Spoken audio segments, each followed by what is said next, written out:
गरीब व्यक्ति से जब तक नहीं पूछेंगे तब तक मालूम नहीं चलेगा। लगातार 2 बार से सांसद रही और उद्योग राज्य मंत्री भी रही, अब तक एक भी उद्योग मिर्जापुर में स्थापित नहीं हुआ है। नमस्कार, मैं तपेश विश्वकर्मा। जैसे कि इस वक्त लोकसभा चुनाव नजदीक है और मौसम का मिजाज भी काफी गर्म है, ठीक उसी प्रकार चुनावी माहौल भी काफी गर्म है। हमारे साथ कुछ अधिवक्तागण मौजूद हैं, हम उनसे बात करेंगे कि मिर्जापुर का चुनावी माहौल क्या है। तो सबसे पहले आपसे शुरुआत करते हैं, क्या नाम है आपका? उमेश चंद। मिर्जापुर का राजनीतिक माहौल क्या है? बहुत अच्छा है। क्या अनुप्रिया जी ने जो वादे किए थे पूरे हुए विकास के वादे? अब जो भारत सरकार ने वादे किए थे उसमें से कुछ पूरे हुए हैं, कुछ होने वाले हैं। अनुप्रिया के बारे में क्या कहा जाए। तो क्या लगता है इस प्रकार इस बार राजनीतिक माहौल क्या रहेगा, कौन सी पार्टी जीत सकती है? जो वर्तमान व्यवस्था चल रही है वही ठीक है, किसी को जितना भी चाहिए। हमारे साथ कुछ और लोग भी मौजूद हैं, हम उनसे बात करते हैं। जी, क्या नाम है आपका? विकास राय, एडवोकेट। भाई क्या लगता है, क्या 10 सालों में अनुप्रिया जी ने कुछ विकास किया? मिर्जापुर में बहुत सारे सांसद हुए, लेकिन वर्तमान में जो 2014 से अपने सांसद अनुप्रिया महोदया है, यहाँ उन्होंने केंद्र सरकार के साथ रह करके काफी प्रयास किया और काफी जिले में विकास दिया। पहली बात, अपने मिर्जापुर के अंदर लोगों को एक पासपोर्ट बनवाने की बहुत बड़ी समस्या होती है, जिसके लिए बनारस जाके काफी लंबी लंबी लाइनों का लगाना पड़ता था। आज मिर्जापुर में चुनार में पासपोर्ट ऑफिस खुल गया। इंडियन ऑयल का एक बहुत बड़ा केंद्र पणरी डगमगपुर के पास जो बन रहा है वो हो गया। मिर्जापुर की एक बहुत बड़ी समस्या थी नेशनल हाईवे 7, जो कि नारायणपुर से होते हुए नागपुर तक जाती है, वो जो कि देश की बहुत बड़ी सड़कों में भी उसकी गिनती होती है, दूसरे नंबर पे है। उस सड़क को सुदृढ़ीकरण कर करके 4 लेन बनाया गया। मिर्जापुर में विंध्याचल के मंदिर को एक आकर्षण का केंद्र बनाते हुए उसके काफी विकास किया गया। मिर्जापुर का रेलवे स्टेशन का बहुत ही विकास कराया गया। मिर्जापुर के तमाम ऐसी ऐसी चीजों को जो छोटे छोटे केंद्र थे उनको उन्होंने डेवलप किया। सड़कों का जाल बिछा, बिजली का जाल बिछा, पेयजल की समस्या काफी तक हर घर जल योजना के तहत मिर्जापुर का भी चयन किया गया है। उस योजना में मिर्जापुर का भी काफी घरों तक पानी पहुंचने का काम किया जा रहा है। स्वास्थ्य के क्षेत्र में मिर्जापुर में जो अपना एक मेडिकल कॉलेज की स्थापना हुई है, उससे काफी डेवलपमेंट स्वास्थ्य के लिए भी हो रहा है। लोगों को बाहर जाना पड़ता था छोटी छोटी बातों के लिए, अब पर्याप्त मात्रा में जनता यहाँ अपना समुचित इलाज के लिए यहाँ डॉक्टर भी उपलब्ध है। कुछ कमी अगर डॉक्टरों की है तो समय समय पर उस कमी को भी पूरा किया जाता रहता है और कमी होगी। और वर्तमान समय में लड़ाई एक पक्षी है, जिसमें कि माननीय अनुप्रिया पटेल जो वर्तमान सांसद है उनकी विजय सुनिश्चित है और हम लोग सभी लोग उनको फिर से एक बार सांसद बना करके केंद्र में भेज करके चाहेंगे कि वो फिर से मंत्री बने और मिर्जापुर के विकास का चौमुखी विकास एक बार फिर आवे, दिखाई दे। हमारे साथ कुछ लोग और भी मौजूद हैं, हम उनसे बात करते हैं। क्या लगता है, क्या माहौल है मिर्जापुर का?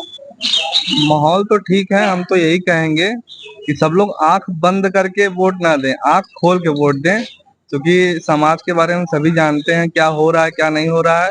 एक एक घर में एक एक योजना दिया जा रहा है, उसके बारे में सबको पता है।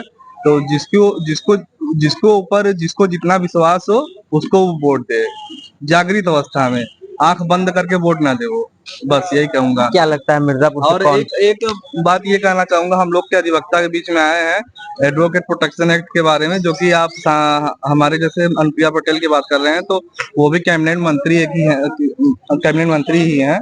तो वो हमारी बात मुख्यमंत्री जी के पास पहुंचाएं और भी बड़े नेता हैं उनके पास पहुंचाएं, ताकि जो हम लोग समाज में जो बीड़ा उठाए हैं, सोशल वर्कर हैं एक तरह से, तो एडवोकेट प्रोटेक्शन एक्ट लागू करने के लिए निवेदन करेंगे। और जो कि ड्राफ्ट वगैरह तैयार हो चुका है, तो सब उसको बिल उसको करवाना है, समझ रहे नहीं। एडवोकेट प्रोटेक्शन एक्ट लागू हो जाए ताकि हम लोग समाज के लिए और अच्छे से काम कर सके और बिना डर के काम कर सके। तो अगर हमारे साथ मौजूद है, हम बात करेंगे। क्या लगता है जो बीजेपी का 400 पार का नारा है, कितना सही होगा? देखिए, जो लोकसभा का चुनाव आपका होता है, ये राष्ट्रीय चुनाव होता है, इसमें राष्ट्रीय मुद्दे रहते हैं। और अगर हम मिर्जापुर की बात करें तो मिर्जापुर नगरीय क्षेत्र जो रहा है वो शुरू से ही भाजपा का गढ़ रहा है। तो नगरीय क्षेत्र में तो सवाल ही नहीं उठता है कि भाजपा के अलावा कोई भी पार्टी आ सकती है या कोई भी पार्टी लड़ाई में है, टक्कर में है। बाकी रही 400 पार के नारे की बात, तो देखा जाए 2014 से जिस प्रकार से एनडीए सरकार ने कार्य किया है, भाजपा सरकार ने एनडीए सरकार का नेतृत्व किया है भारतीय जनता पार्टी ने, और जो भी अपने चुनावी मुद्दे थे उस पर पूर्ण रूप से सफल रही है। तो ऐसी स्थिति में यह कहना कि भाजपा का 400 पार का नारा सफल होगा असफल होगा, तो ये प्रश्न ही नहीं उठता है। भाजपा पूर्ण बहुमत से सरकार बनाएगी और एनडीए इस बार 400 पार जाएगी। मिर्जापुर में अनुप्रिया पटेल लगातार 2 बार से सांसद रही और उद्योग राज्य मंत्री भी रही। अब तक एक भी उद्योग मिर्जापुर में स्थापित नहीं हुआ है, इस पर क्या कहें? देखिए, तमाम केंद्रीय योजनाएं हैं जिसपे कि पूर्ण रूप से काम हुआ है। कई योजनाएं आपकी कंप्लीट हो चुकी हैं, कई योजनाओं पर कार्य जारी है और कई सारे ऐसे काम भी हुए हैं जिसमें कि तमाम प्रकार के रोजगारों का सृजन हुआ है। और रही उद्योग की बात, तो उद्योग आता है जब उद्योगपति आगे आते हैं। वर्तमान सरकार ने ऐसी व्यवस्था दी है कि किसी भी जनपद में उद्योगपति जाएं। अब गुंडा राज खत्म हो गया है। तमाम तरह से जैसे पहले की सरकार में लूटपाट होती थी, बड़े बड़े माफिया होते थे, वो पैसों की मांग करते थे, तो वो सारी चीजें अब समाप्त हैं। ऐसा कोई भी अड़चन नहीं है। उद्योगपति चाहे जहां चाहे उद्योग की व्यवस्था कर सकते हैं।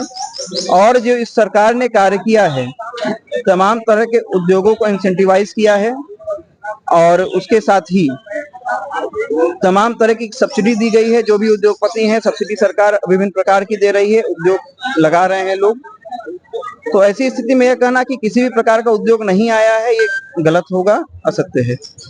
और भी लोग हमारे साथ मौजूद हैं। क्या लगता है, विकास हुआ है मिर्जापुर में? बिल्कुल विकास हुआ है, सिर्फ कार्यालय का विकास हुआ है। बड़ौदा में चले जाएंगे तो आप देखेंगे सिर्फ अपना दल का हमें तो वही दिखता है, जो कार्यालय है वही विकास हुआ है, और तो कहीं क्षेत्र में नहीं हुआ। क्योंकि अभी आप अगर क्षेत्र में जाएंगे, आप तो शहर में हैं, शहर में तो उनका कार्यालय के अलावा कोई नहीं दिखेगा विकास। लेकिन अगर गांव तबके में चले जाएंगे, हलिया टरमलगंज चले जाएंगे, आप अरोरा साइड चले जाएंगे, आप राजगढ़ चले जाइए, तो आपको विकास हीन दिखेगा। क्योंकि वहां पर तड़प रहे लोग पानी पीने के लिए, तड़प रहे लोग, गरीब व्यक्ति खाने के लिए मोहताज है, और वहां पर पानी की व्यवस्था नहीं है, खाने की व्यवस्था नहीं है, रोजगार नहीं है, पैसा नहीं है। तो बताइए किस तरीके से गरीब व्यक्ति किस तरीके से जी रहा है। ये तो आप जब रिपोर्टिंग करने जाएंगे देहात में, तब समझ में आएगा क्या विकास हुआ है, ये मालूम चलेगा।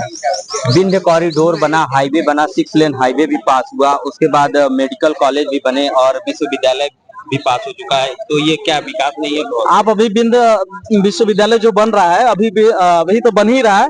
और जैसे कि अभी पूर्व में आता मेडिकल कॉलेज बना है, वो बनने के बाद ऐसी बिल्डिंग खड़ी है, कोई डॉक्टर नहीं है। उसी तरीके से हो सकता है कि अध्यापक न रहे वहाँ विश्वविद्यालय में। और रही बात हाईवे की, और आप हाईवे पे चले जाइए इस समय पर अरोरा क्षेत्र में, अभी हम परसों घूम कर आए हैं, एकदम भूत बन कर आए थे।